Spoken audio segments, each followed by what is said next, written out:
Assalamualaikum warahmatullahi wabarakatuh. Good morning, everyone. So this week we will discuss describing maps and comparison. Jadi kita flash review kembali yang udah kita diskusikan di beberapa pekan sebelumnya.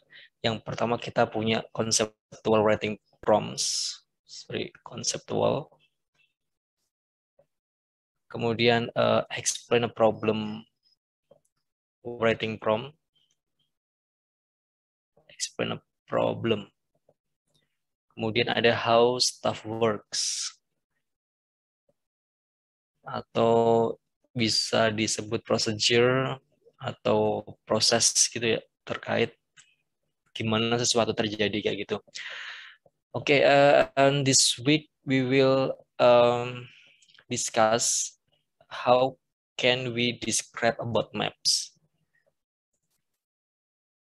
Jadi ini apa istilahnya? Jadi kita membandingkan antara suatu keadaan, antara keadaan di waktu tertentu dengan keadaan di waktu yang lain kayak gitu. Nanti kita akan bahas di next slides. Itu terkait perbandingan, tapi lebih pentingnya adalah intinya adalah kita lebih ke visual sih sebenarnya nanti. Apa yang akan kita bahas di pembahasan ini, jadi about maps. Saya pikir semuanya udah familiar terkait maps, terkait peta seperti apa. Kalau misalnya kalian berkunjung ke suatu tempat seperti museum atau tempat-tempat public space kayak gitu kan, mereka biasanya menyediakan maps kayak gitu kan. Terus ada tulisan bahwa Anda sedang di sini kayak gitu. Anda di sini, you are here. Kayak gitu. Nah, kurang lebih kita akan mendeskripsikan maps tersebut. Cuman kita lebih apa istilahnya? Academically, atau misalnya ketika kita bahas di bidang yang science atau engineering kayak gitu, gimana kita membahas maps itu lebih scientific, kurang lebih seperti itu. Untuk temanya mungkin kita review lagi terkait yang akan kita bahas selama nanti sampai our last meeting next week. Jadi untuk pekan ke-6 kita udah bahas masalah vocabularies, mathematical expression, vocabularies ya. Kemudian week 7 kita udah bahas masalah conceptual writing prompts. Week 7 sama explain a problem yang what, why, sama how. Atau kebalikannya, why, what, sama how. Why, what, sama how. Kemudian yang pekan kemarin terakhir kita bahas masalah how stuff works writing prompts, lebih ke proses atau cycle. Untuk yang pekan ini we will discuss you can hopefully it is expected that you can describe maps or locations, and it's about the comparison writing prompt, lebih ke perbandingan. Jadi membandingkan suatu keadaan antara lokasi yang satu dengan lokasi lainnya atau berdasarkan timeline waktunya. Jadi misalnya di masa lalu mungkin belum ada banyak pembangunan kayak gitu kan. Nah, di masa sekarang kita lihat banyak gedung-gedung yang ada kayak gitu. Nah, we will discuss the comparison regarding maps or locations. Mungkin sebelum kita bahas lebih lanjut terkait membuat kalimat atau paragraf ya terkait maps, saya pikir kalian udah familiar terkait mata angin. Ada north atau utara, kemudian ada east itu timur, south selatan, west barat, dan kemudian dia punya arah-arah mata angin yang lain seperti tenggara, selatan, barat daya, barat, barat laut, utara, timur laut. Kemudian di antara north east sama east dia punya east north east. Di antara east sama south east dia punya east south east. Di antara south east sama south dia punya south south east. Kurang lebih kalau misalnya udah apa istilahnya udah familiar atau paham masalah north east south west, saya pikir untuk arah mata angin yang lain di tengah-tengahnya itu lebih gampang untuk dipahami atau lebih gampang untuk diidentifikasi kayak gitu. Kalau misalnya ini east sama south berarti southeast, south sama west, southwest, west sama north, northwest. North sama east, northeast. Kurang lebih seperti itu. Jadi misalnya kita udah, intinya apa ya? Cuman hafal cuman 4 ya. North, east, south sama west. Untuk mata angin yang lain, saya pikir gampang untuk disatuin. Karena ini kan cuma gabungin doang. Seperti northeast, kemudian southeast, kemudian southwest, kemudian northwest, kayak gitu.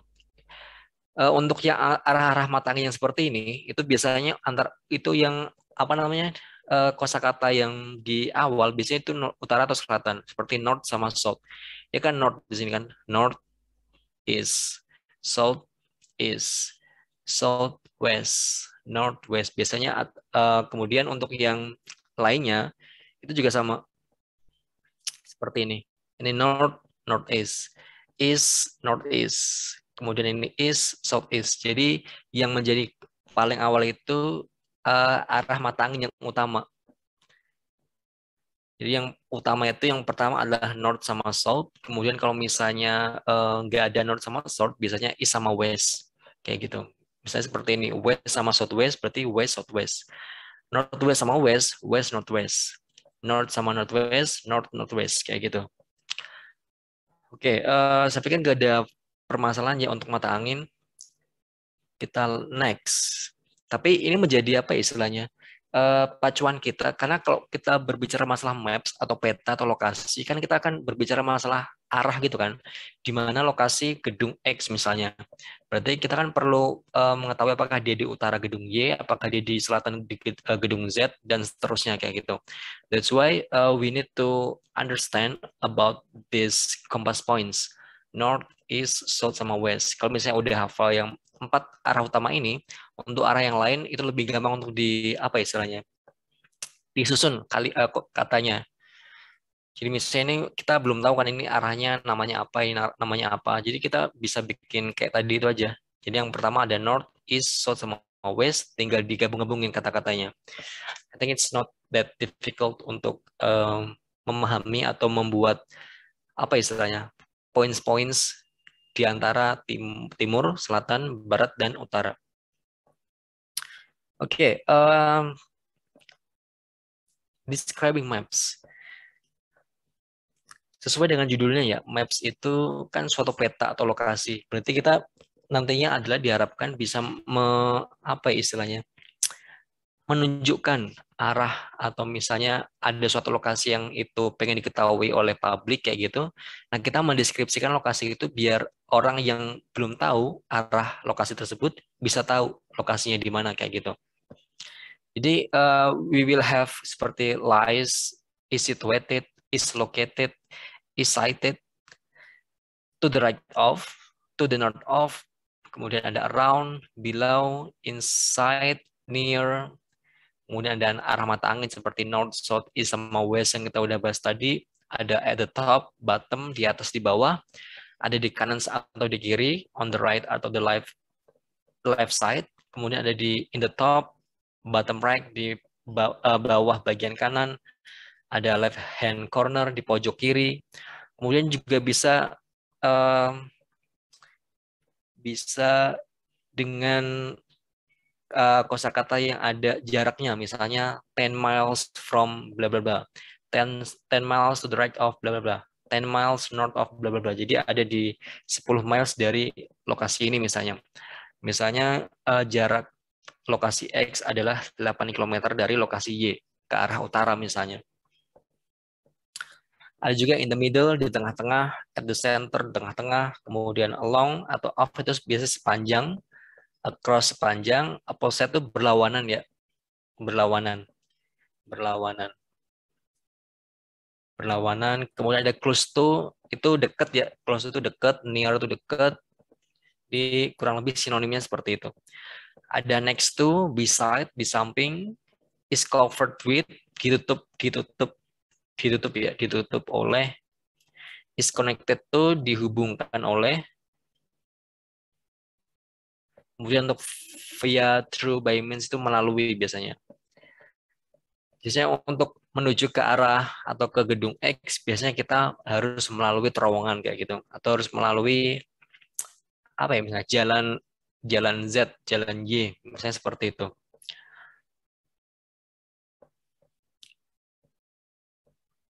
Saya pikir mayoritas atau semuanya udah pernah ini ya menggunakan Google Maps yang bisa ngomong itu. Nah, kurang lebih bentuknya kan seperti itu, belok kanan, belok kiri, dan lain sebagainya.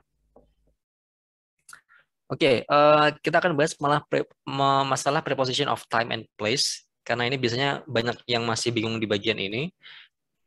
Kapan kita menggunakan in, kapan kita menggunakan on, dan kapan kita menggunakan at, kayak gitu.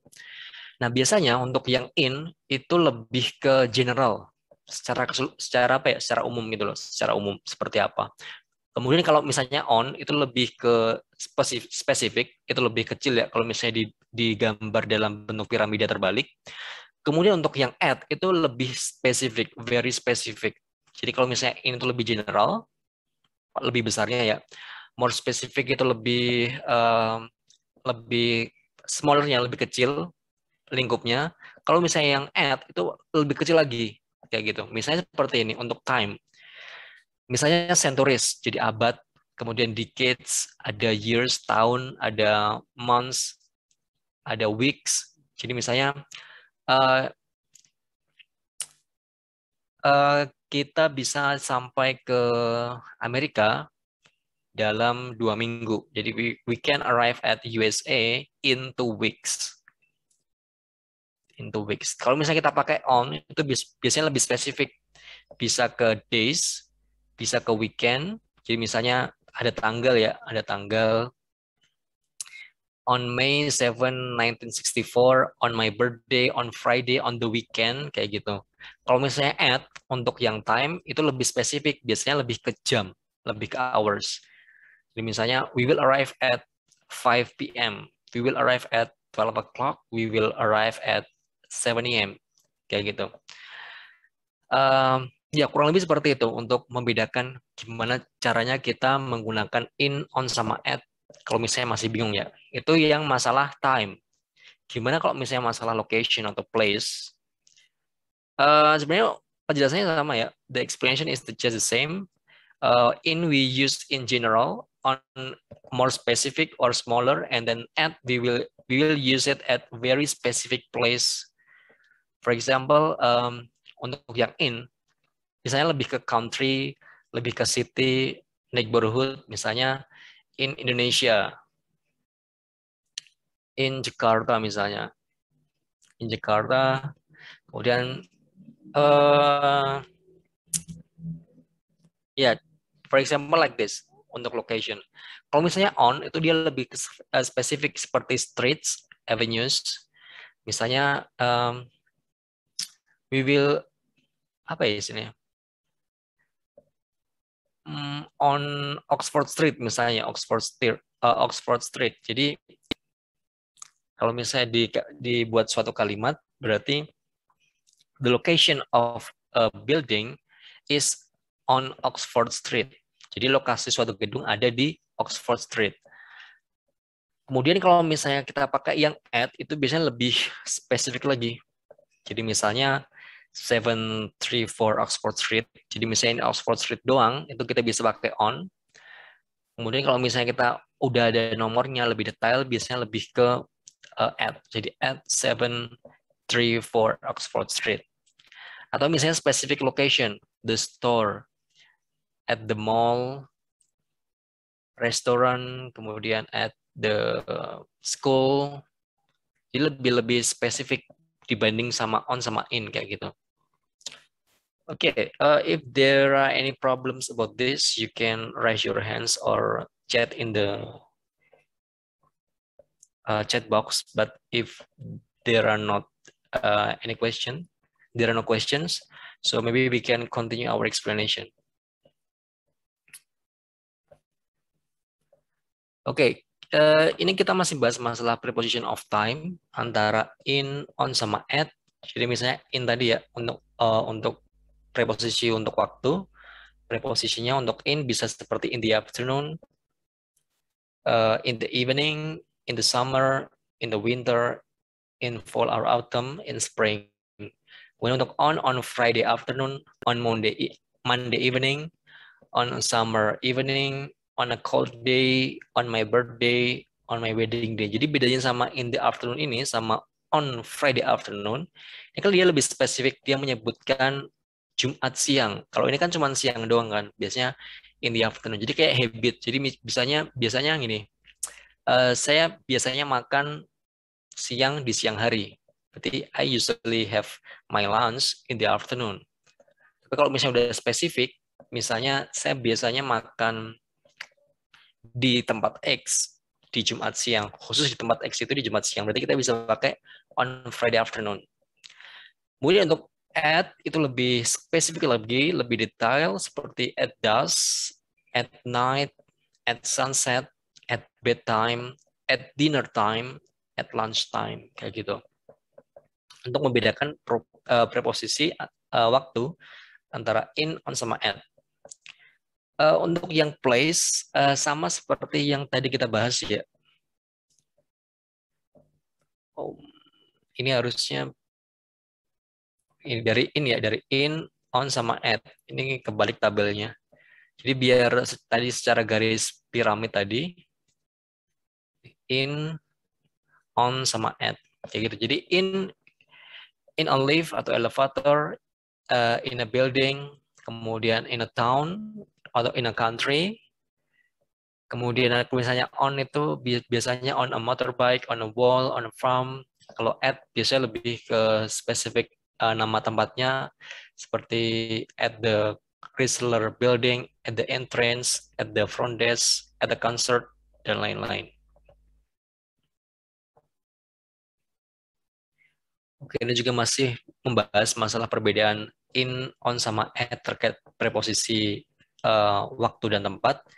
Jadi untuk in kita bisa pakai untuk centuries, decades, years, months, weeks, seasons, periods of time, kemudian ada holidays, parts of the day.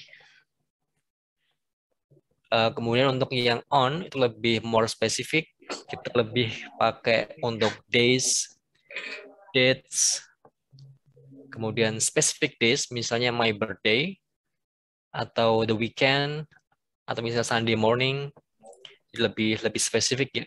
Kalau misalnya untuk ini kan biasanya in the morning. Untuk yang lebih spesifiknya berarti kita sebut nama harinya Sunday morning kayak gitu. Untuk at lebih spesifik lagi, lebih ke waktu ya. Ada jam,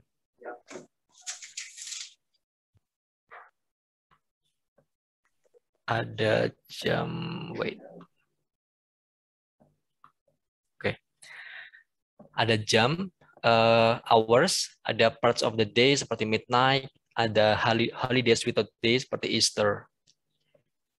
Kemudian untuk place seperti countries, France, Japan, Australia, dan lain-lain. Kemudian untuk cities bisa seperti Paris dan lain sebagainya. Neighborhood seperti Manhattan, enclosed space seperti a car. Untuk on itu bisa dari streets, avenues, surfaces, means of transport, kemudian ada communications. Kemudian untuk at bisa lebih spesifik lagi seperti address sama specific location, the station, the restaurant, the school, and etc. Oke, kita masuk ya. Tadi kan kita bahas masalah map sama comparison. Jadi kalau kita berbicara masalah maps atau peta itu pasti ada hubungannya sama comparison, perbandingan. Biasanya dalam suatu ini ya, naskah akademik atau ilmiah kayak gitu. Ini misalnya seperti ini. Ini adalah kondisi before biasanya. Ini before. Atau kita bisa sebut sebagai keadaan sekarang kayak gitu. Kemudian ini adalah future di masa depan atau after. Jadi untuk before ini kita bisa identifikasi ya before. Perbedaan yang paling mencolok antara before sama after adalah adanya perumahan atau gedung-gedung atau bisa kita sebut sebagai settlements. Oke, jadi yang pertama ketika kita nanti akan membuat suatu ini maps description atau maps essay atau comparison essay kayak gitu. Yang pertama kita eh, perlu mengetahui kira-kira perbedaan yang paling mencolok apa aja kayak gitu. Jadi kan ini nggak ada perumahan, nggak ada gedung kayak gitu kan, terus nggak ada jalan, roads, roads atau pavement, ini houses ya houses. Hmm, apa lagi kira-kira? Mungkin ini eh, belum ada apa ya istilahnya kehidupan gitu kan. Terus ini udah ada perumahan, berarti kan ada banyak yang hidup di situ. Berarti kurang lebih ada human beings-nya di situ ada banyak, atau society ya, ada masyarakat yang ada kayak gitu.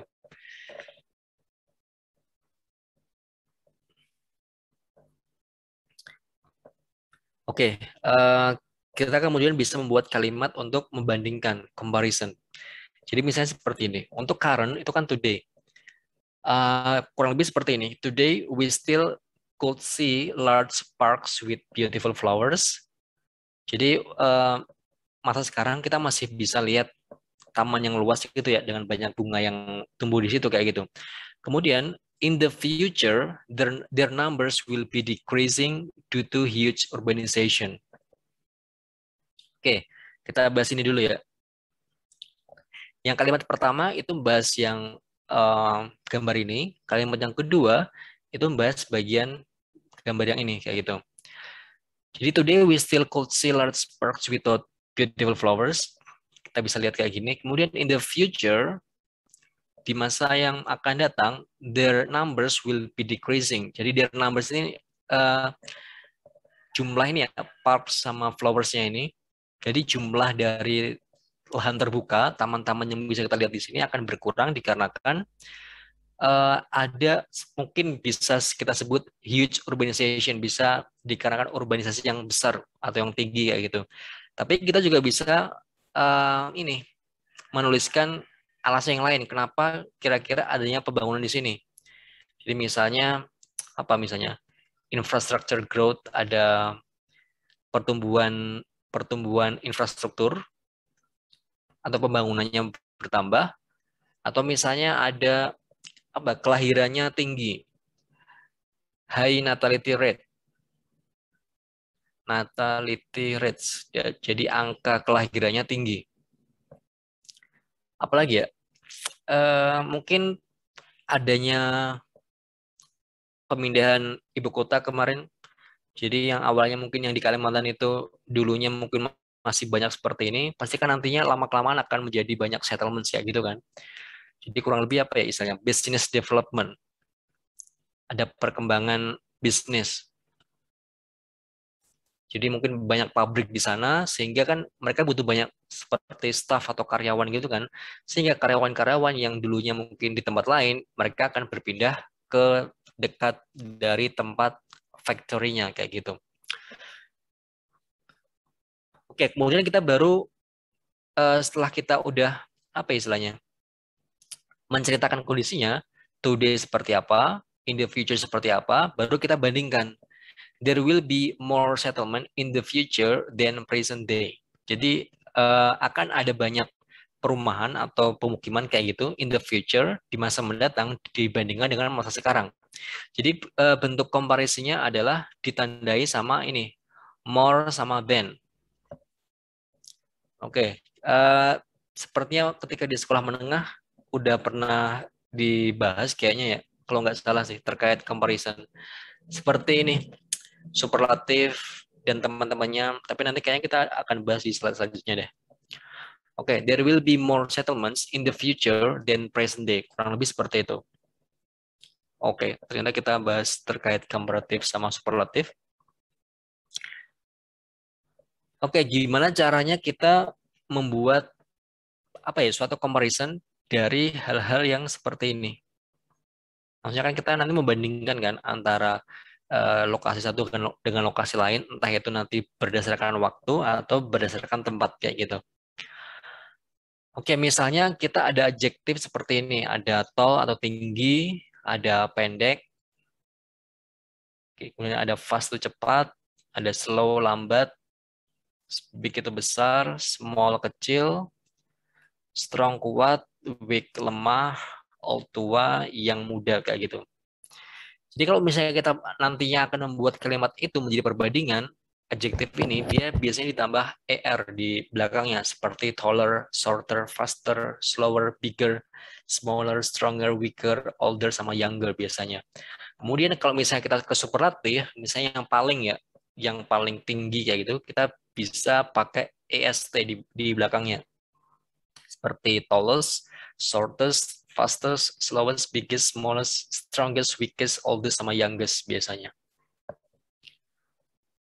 Okay, if you have any question in the middle of the explanation, you can raise your hand atau misalnya langsung uh, ketik aja di kolom chat kalau misalnya ada yang masih belum paham ya. Itu terkait adjektif yang biasanya kata-katanya pendek ya, tall, short, fast gitu. Tapi kalau misalnya yang lebih uh, ketika diucapkan lebih lebih panjang, misalnya modern, beautiful, expensive, interesting, delicious, important, handsome, attractive. Itu kita pakainya untuk yang ER ini kita pakainya more.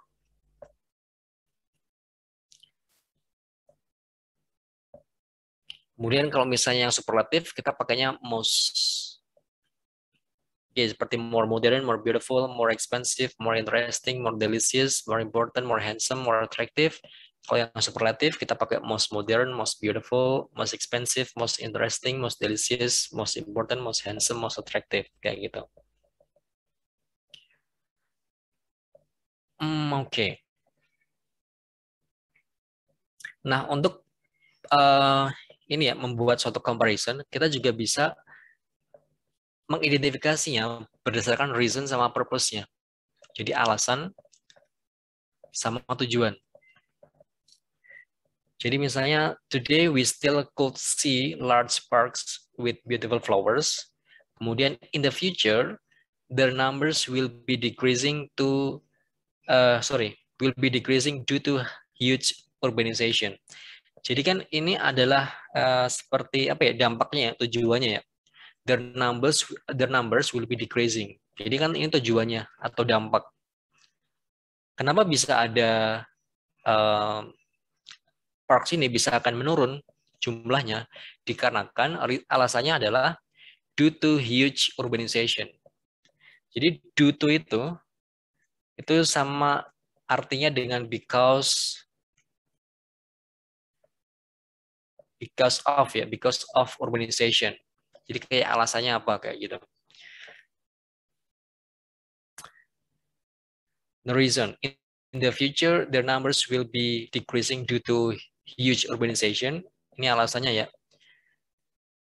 Alasan mengapa apa istilahnya?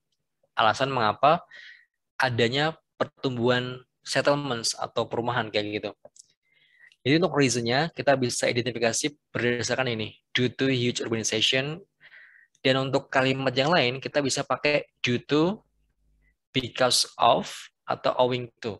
Itu kalimat yang lainnya untuk mereplace ini bagian ini. Sorry.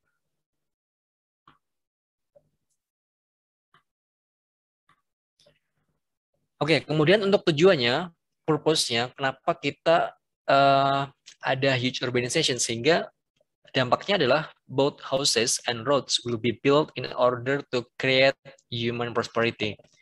Jadi dikarenakan ada banyak urbanisasi yang tinggi, berarti kan dampaknya atau tujuannya nanti adalah gimana caranya agar orang-orang yang melakukan urbanisasi ini bisa apa istilahnya sejahtera gitu kan, bisa bertahan hidup kayak gitu. That's why kita perlu membangun houses sama roads untuk keberlanjutan hidup mereka kayak gitu. Both houses and roads will be built in order to create human prosperity. Jadi untuk kalimatnya di sini bisa seperti in order to atau so as to biasanya. Nah, kemudian kita akan membedakan ya antara because of sama because. Biasanya kan kita masih agak bingung di sini. Untuk because is used to give the reasons. Jadi because itu untuk memberikan suatu alasan. Misalnya seperti ini. She doesn't go to school because she's sick. Because it rains, I wear a raincoat. Kate was happy because she won the competition. Jadi biasanya ketika kita pakai because di sini, setelah itu kita masih ketemu subjek lagi. See, kemudian ini it, see lagi kayak gitu. Ada because. Kalau because of, biasanya kita langsung ke adjective.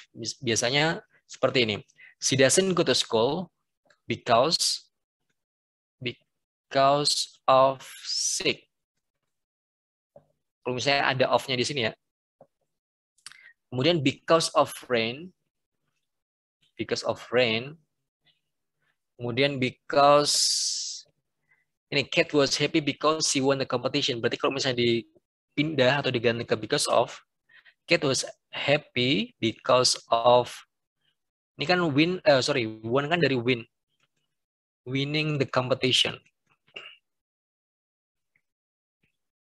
Jadi untuk yang because biasanya kita nanti setelah kalimat itu biasanya lebih ada subjeknya. Kalau misalnya because of itu biasanya lebih ke kata sifat atau seperti sick, rain, winning the competition dan lain sebagainya kayak gitu. Jadi kurang lebih cara bedanya seperti itu untuk because of sama because. Jadi biasanya tadi ya, in the future the numbers will be decreasing because ini kan do itu kan seperti because of ya, because of. In the future the numbers will be decreasing because of huge urbanization. Kalau misalnya kita ganti ke because, berarti in the future the numbers will be decreasing because it will be huge urbanization misalnya. Ada subjek it, kemudian keterangannya. Nah, kemudian kita juga bisa pakai cause and effect. Ini kan tadi reason and purpose ya. Reason and purpose. Ini comparison. Jadi mungkin kita bisa kasih nomor aja ya, biar nggak loncat-loncat. Jadi untuk membedakan atau bikin suatu essay current sama future tentang perbandingan, itu yang pertama perbandingannya comparison. Yang kedua adalah reason and purpose. Yang ketiga cause and effect. Jadi antara penyebab dan dampak. Oke, high urbanization and settlement demand result in atau cause infrastructure growth. Jadi ini adalah cause-nya ya, high urbanization atau settlement. Jadi urbanisasi dan jumlah pemukiman yang tinggi biasanya akan result in infrastructure growth. Jadi akan mengakibatkan pertumbuhan infrastructure. Jadi adanya urbanisasi yang tinggi, adanya jumlah orang-orang yang tinggi juga, sehingga kan mengakibatkan atau berdampak pada pembangunan infrastruktur. Dia butuh rumah, dia butuh sekolah, dia butuh public space kayak gitu kan. Kemudian seperti ini ketika di apa istilahnya? Dibalik infrastructure growth result from atau was caused by high urbanization and settlement demand. Jadi ini lebih ke active form ya. Lebih ke kalimat aktif, ini lebih ke kalimat pasif. Jadi kalau kalimat aktif ini cause-nya kemudian ke effect. Tapi kalau untuk kalimat pasif biasanya effect-nya dulu baru ke cause. Ini lebih cause and effect. Alasannya apa, dampaknya apa. Kalau pasif itu lebih ke dampaknya dulu, baru ke cause-nya apa, penyebabnya apa. Kayak gitu. Oke, kurang lebih untuk basic yang nantinya akan kita gunain dalam menulis essay adalah seperti itu. Kita bahas masalah writing maps abis ini ya. Writing maps. Maybe any question so far? If there are no question, I think we will directly continue to writing maps. So in writing maps, you will need to use specific vocabulary in this task, and the grammar needed would be the past tense. Jadi nanti kita biasanya pakai past tense. Kemudian the present perfect passive to describe change and prepositions. Kemudian kita juga pakai present perfect passive. Kemudian kita juga akan butuh prepositions yang tadi ya, in, on, sama at untuk time atau place. You also have to use specific language that shows location and change. Oke, ini ada beberapa vocabularies ya untuk nanti kita describing maps, untuk mendeskripsikan suatu maps atau perbedaan gitu kan. Jadi karena tadi kita membahas masalah bidang infrastruktur seperti ini ya, yang awalnya nggak ada pemukiman terus tiba-tiba ada. Nah, kita bisa pakai beberapa vocabulary seperti additions. Addition di sini adalah pertambahan. Jadi misalnya ada constructed, membangun, build juga membangun, erected, introduce, menambah, planted, ada open up, facilities, dan lain sebagainya. Kalau misalnya nanti ada seperti apa ya, yang awalnya bangunannya itu cuman luas segini kayak gitu, kemudian di masa mendatang jadi lebih besar, itu kan lebih ke expanding ya.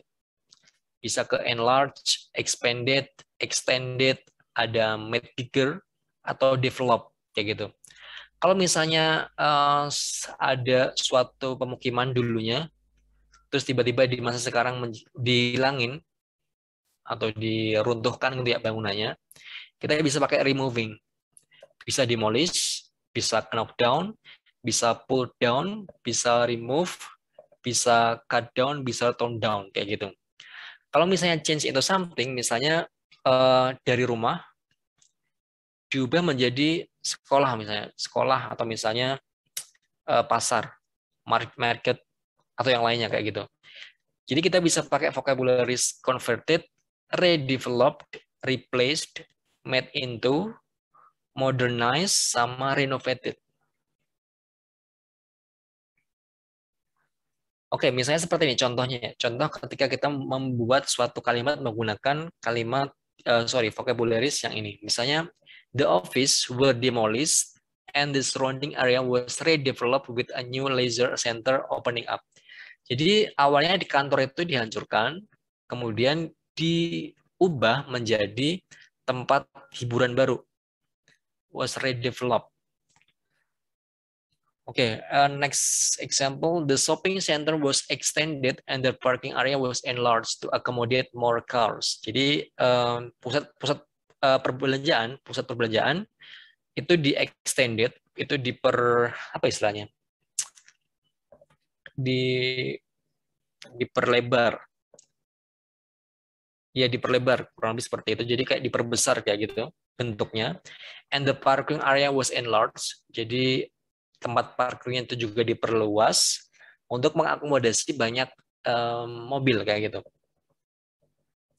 The trees were cut down and the new office block was erected. Jadi pohon-pohon ditebang dan kantor atau gedung baru dibangun. A railway was constructed with the introduction of a new train station. Jadi ada pembangunan stasiun kereta api atau jalan rel kayak gitu kan, was constructed dengan adanya stasiun baru, stasiun kereta baru. Kemudian ada juga the industrial area was modernized and made bigger with lots of new factories being built. Jadi area industri diperlebar atau diperbesar dikarenakan banyak sekali pabrik-pabrik yang dibangun kayak gitu. Ada juga kita pakai renovated. The local government had the sports facilities renovated and the small park was made into a children's playground. Jadi pemerintah lokal merenovasi sarana olahraga, kemudian small parknya, taman yang kecil itu diubah menjadi tempat bermain anak-anak. Kemudian ada was replaced. The park was replaced with a new housing complex. Oke, jadi taman yang ada itu diubah atau apa istilahnya? Diganti dengan kompleks perumahan yang baru. Kemudian untuk vocabulary ini ya, untuk describing maps tadi, ketika akan memperlebar atau memperpanjang itu bisa pakai ini. Untuk menghilangkan atau memindahkan kita bisa pakai ini. Untuk menambah kita bisa pakai ini. Untuk mengubah ke bentuk yang lain kita bisa pakai convert, redevelop, replace, dan lain-lain. Kemudian kita juga perlu ada vocabulary for showing location ya. Tadi kita udah bahas di awal, ada to the north of, to the east of, in the west, to the south of, northwest of, dan lain-lain. Untuk prepositions, kita tadi udah bahas masalah in, on, sama at. Cuma ada banyak yang lain, misalnya ada next to, tapi ini lebih gampang untuk dibedakan ya. Next to, near, from north to south, from east to west, ada by, across from, nearby, between, beside, over, along, dan lain-lain. Ini contohnya, tapi mungkin kita nggak bahas semuanya ya, example sentences, maybe one or two. The trees to the north of the river were cut down and the new office block was built. Jadi kan tadi, di contoh tadi kan nggak ada keterangan lokasinya di mana kan. Kalau misalnya ada keterangan seperti ini, the trees to the north of the river were cut down and a new office block was built. Jadi pohon-pohon di utara sungai, berarti kan kita udah tahu spesifik kan, bahwa yang akan ditebang di sini adalah pohon-pohon yang ada di utara sungai. Dan kemudian office block was built. Jadi kantor baru akan segera dibangun. The industrial area to the southwest of the station was expanded. Jadi industrial area kan ada banyak gitu kan. Cuman kalau misalnya udah dispesifikkan di spesifik lokasinya di mana, to the southwest of the station. Jadi di southwestnya station akan diperlebar kayak gitu. Untuk prepositions yang lain seperti next to adalah seperti ini. Houses were constructed next to the primary school. Jadi rumah-rumah akan dibangun di sebelah primary school. The forest near the river was cut down. Jadi hutan atau pohon-pohon di hutan dekat dengan sungai akan ditebang kayak gitu. Ada from sama to, ada by, ada to sama across from.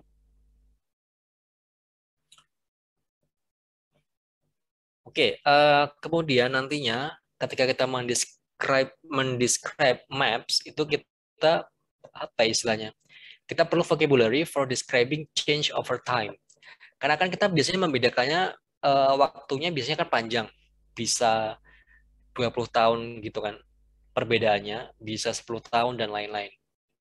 When describing change, the present perfect and the present perfect passive is often used. Time phrases are also used such as over the 20-year period. Jadi kita perlu ada keterangan waktu di sini. Jadi selama 20 tahun kira-kira perbedaan seperti apa, atau misalnya kita membandingkan antara tahun 90 sampai 2000, atau over the years, atau misalnya di 10 tahun terakhir, in the last 10 years seperti apa, atau misalnya in the years after 1990, jadi setelah tahun 1990 itu seperti apa kayak gitu. The present perfect and the present perfect passive shows that something started in the past up until the present moment or near present. For example, untuk untuk pakai kalimat the present perfect atau the present perfect passive bisa seperti ini. Has witnessed big changes, has become more industrialized, has been built, sama has been modernized. Contohnya seperti ini. Over the 20-year period, the area has witnessed big changes, especially to the farmland areas which were redeveloped. Jadi selama 20 tahun, perubahan yang bisa disaksikan di suatu area, has witnessed kan disaksikan gitu. Artinya adalah kita bisa menyaksikan area itu mengalami big changes, mengalami perubahan yang besar, especially to the farmland areas, terutama pada area pertanian yang di-redevelop, dikembangkan kayak gitu. Jadi kita fokusnya di kalimat ini adalah adanya perbedaan yang besar selama 20 tahun di farmland area sini. Contoh lain seperti ini. In the years after 1990, the city center was extensively modernized. Jadi di tahun-tahun setelah tahun 1990, kota-kota besar, pusat kota itu dimodernisasi secara ekstensif. Jadi ada pembangunan gedung, ada pembuatan atau pembukaan mal baru, atau misalnya ada restoran banyak, ada sekolah, universitas, dan lain sebagainya. Oke, we will enter the organization of the short essay terkait maps ya, atau comparison. Sebenarnya sama seperti yang kemarin itu. Dan untuk totalnya biasanya introduction, overview, body paragraph 1, body paragraph 2 adalah sekitar 150 kata. Atau kalau misalnya ada tulisan A4 gitu ya, kertas A4, itu biasanya setengah halaman ini. Ini 150 kata. 150 words.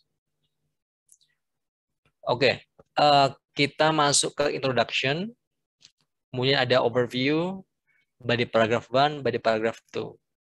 Untuk conclusion biasanya masih opsional mau dikasih apa enggak, itu sepertinya nggak masalah ya. Cuma yang paling penting adalah kita ada introduction atau overview, biasanya jadi satu. Cuman kalau misalnya mau dipisah juga nggak masalah. Ada body paragraph 1 sama body paragraph 2. Kurang lebih seperti itu. Oke, maybe we will take the example ya, the example seperti ini.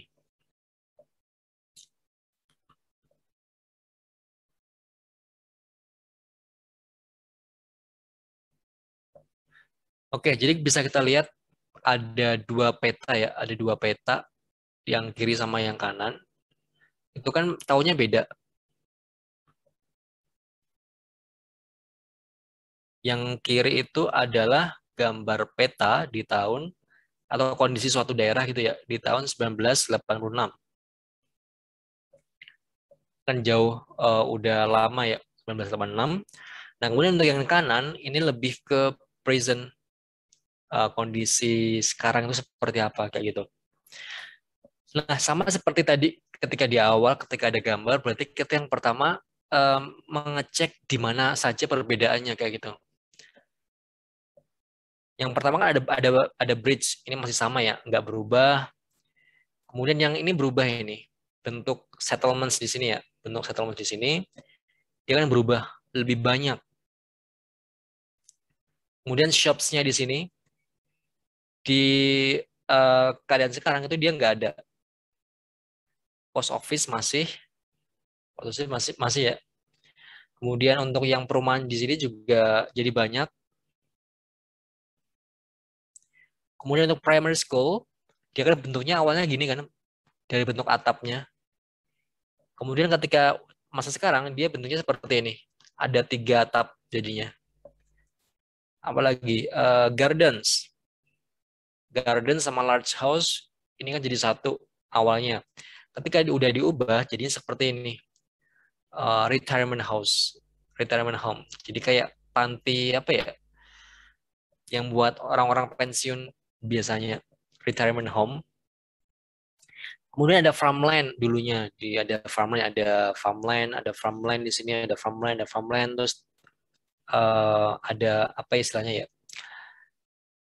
yang dulunya banyak kayak ternak sapi atau misalnya buat sawah kayak gitu, sekarang udah nggak ada, ini udah nggak ada. Untuk rivernya masih sama ya, river stock ini masih sama, nggak ada perubahan. Kurang lebih seperti itu. Oke, dari sini kan kita udah bisa lihat perbedaannya kan. Oh ya, di sini udah ada ini ya, compass points-nya. Jadi lebih gampang nanti kita untuk mendeskripsikan seperti apa. Oke, jadi dari sini kita udah tahu perbedaan antara tahun 86 sama sekarang seperti apa. Untuk farmland ini kan hilang kan? Farmland hilang. Nah, vocab apa yang bisa kita pakai nantinya kalau misalnya dihapus? Berarti kita punya ini removing. Berarti bisa demolish, knock down, bisa pull down, bisa remove, bisa torn down, bisa cut down. Kemudian yang ini perumahan yang awalnya dikit menjadi banyak kayak gini, berarti kan dia diperbanyak atau diperbanyak gitu kan. Kita bisa pakai expanding di sini. Expanding. Jadi yang udah ada kemudian jadi banyak, expanding. Ada enlarge, ada expanded, ada extended, atau made bigger, atau develop. Jadi perumahannya develop dari yang awalnya dikit menjadi banyak. Kemudian kita punya primary school juga. Ini kan awalnya cuman ini kan, jadi 3, berarti dia expanded juga. Kategori expanded. Kemudian ada shops. Shops di sini di remove, kayak farmland ini. Di remove kita bisa pakai ini tadi, demolish, knockdown, dan lain sebagainya. Kemudian ada yang baru nggak ya? Yang baru adalah ini perumahan ya, masih perumahan, ini masih expanded. Cuman di sini kan awalnya ini ya, ini kan nggak ada perumahan ya di sini. Awalnya di sini di bagian gardens di sini. Ini awalnya lahan kosong kan, cuman taman kayak gitu. Kemudian dibangun perumahan. Nah, kita bisa pakai additions. Addition. Jadi bedanya adalah kalau expanding itu awalnya udah ada, kemudian jadi banyak. Kalau addition itu biasanya dia awalnya nggak ada, awalnya nol, jadi ada. Bedanya seperti itu. Kita bisa pakai constructed, bisa build, bisa erected, bisa introduce, bisa edit, bisa planted, bisa open up. Oke, kemudian yang di sini fungsinya kan awalnya semacam gardens atau large house kan, kemudian diubah menjadi tempat untuk warga buat pensiun kayak gitu. Nah, kita bisa pakai vocab yang mengubah mengubah fungsinya, change into something. Jadi bisa di-convert, bisa redevelop, bisa replace, bisa made into, bisa modernize, bisa renovated. Seperti itu. Beda apa lagi ya? Post office tetap ya. Kalau misalnya kita pakai vocab yang tetap, biasanya kita bisa pakai remains.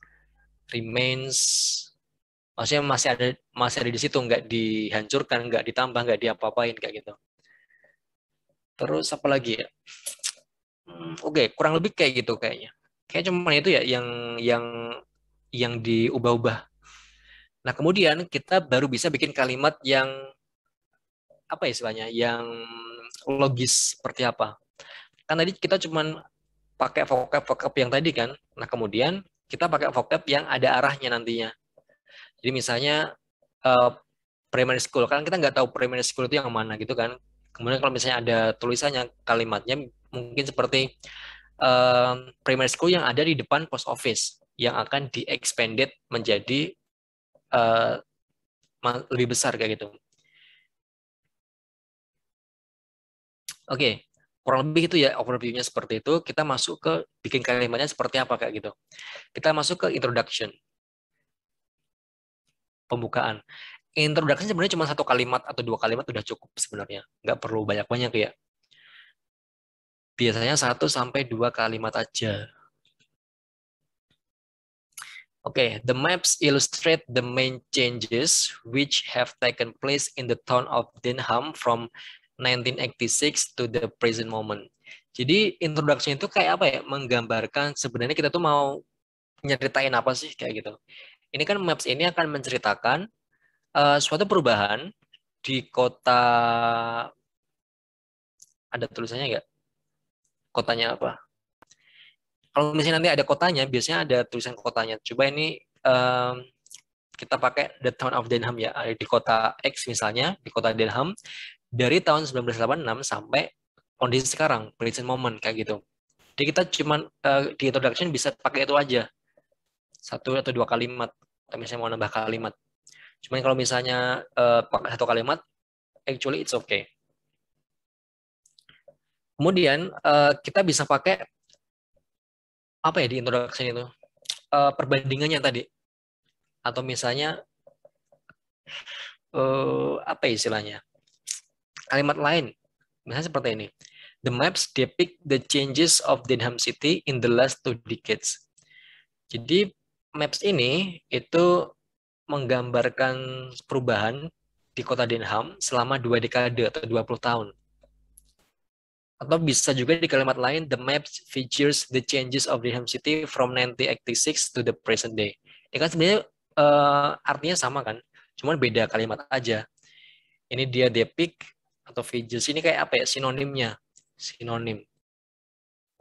Kemudian ini untuk keterangan waktu, bisa pakai 20 tahun terakhir, 1996 sampai 2020 sekian, atau 1996 sampai uh, kondisi sekarang di mana kayak gitu. Jadi kita ada place-nya, ada time-nya.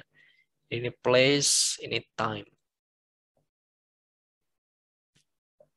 Ada juga misalnya the provided maps, the given maps, atau the land use change maps juga bisa. Jadi nggak cuma kayak maps doang gitu loh. Kalian bisa nambahin keterangannya di sini. The maps yang tersedia, provided maps, maps yang tersedia, atau maps yang diberikan, the given maps, atau land use change map, atau peta tata guna lahan, perubahan tata guna lahan, yang awalnya segini jadi segini kayak gitu, bisa pakai seperti itu. Itu di introduction. Kita masuk ke overview. Overview itu lebih ke nanti kita mau ngapain sebenarnya. Nah, overview ini juga sama, 1 sampai 2 kalimat aja, nggak perlu banyak-banyak. Misalnya seperti ini. Overall, the town has most notably shown an increase in housing development, which indicates a higher population and a move away from agriculture and farming. Jadi di overview itu kayak apa ya? Jadi kalau di introduction itu kan menggambarkan atau menceritakan bahwa ada perubahan di kota tertentu, place-nya di mana, kemudian time-nya apa gitu kan. Nah, untuk overview itu adalah kita menceritakan kira-kira yang paling menonjol itu perubahan apa sih? Ini ada settlements kan, ada settlements, ada farmland. Ini mungkin kita bisa menyebutkan dua ini, farmland sama settlements. Jadi di sini ada increase in housing development, jadi pertambahan penduduknya itu meningkat, pertambahan perumahan yang mengindikasikan ada kenaikan jumlah penduduk. Kemudian itu yang pertama. Yang kedua adalah move away from agriculture and farming. Artinya adalah lahan-lahan pertanian ini atau lahan-lahan peternakan seperti itu move away atau hilang, loss, kayak gitu untuk overview.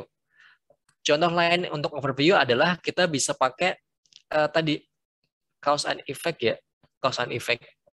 Jadi misalnya seperti ini, cause atau effect. Ini contoh lain ya, bukan bukan tambahan kalimatnya. Jadi kita bisa pakai kalimat ini, bisa pakai kalimat ini, atau pakai kalimat ini, atau kalimat ini. Jadi ini hanya apa istilahnya, style cara nulisnya aja gimana. Contoh lain seperti ini. The big changes in Denham City from 1986 to the present day result in building growth and farming degradation. Jadi perubahan besar di Denham City dari tahun ini sampai ini adalah pertumbuhan gedung, pertumbuhan perumahan, dan degradasi tanah pertanian. Jadi ini kan sama kan, increase in housing development, seperti building growth, jadi pertumbuhan perumahan, pertumbuhan rumah-rumah atau bangunan, sama move away from agriculture and farming, farming land degradation. Jadi penurunan tanah pertanian kayak gitu. Jadi kita bisa pakai kalimat seperti itu juga. Contoh lain seperti ini, the big changes in Denham City from 1968 to the present day result in building growth. So does farming land degradation. Jadi sebenarnya ini cuman apa istilahnya?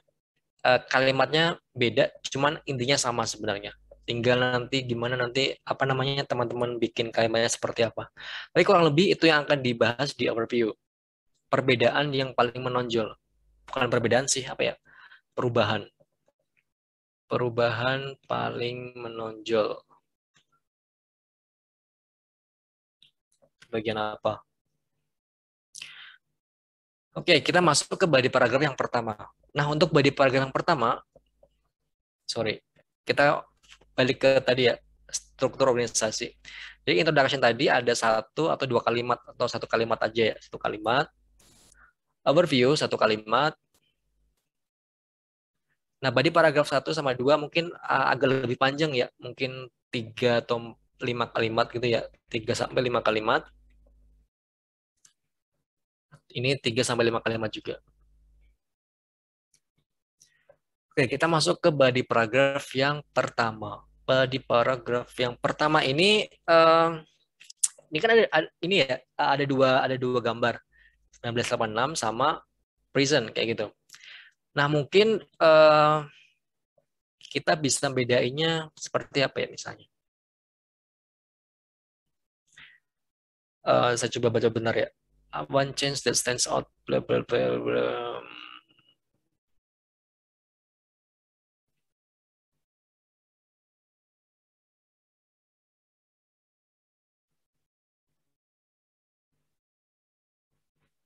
Oke, sebenarnya untuk body paragraf ini itu tergantung kalian yang nulis seperti apa. Contohnya seperti ini. Misalnya di body paragraf yang pertama, ini kan ada ini ya, jalan, ada jalan di sini.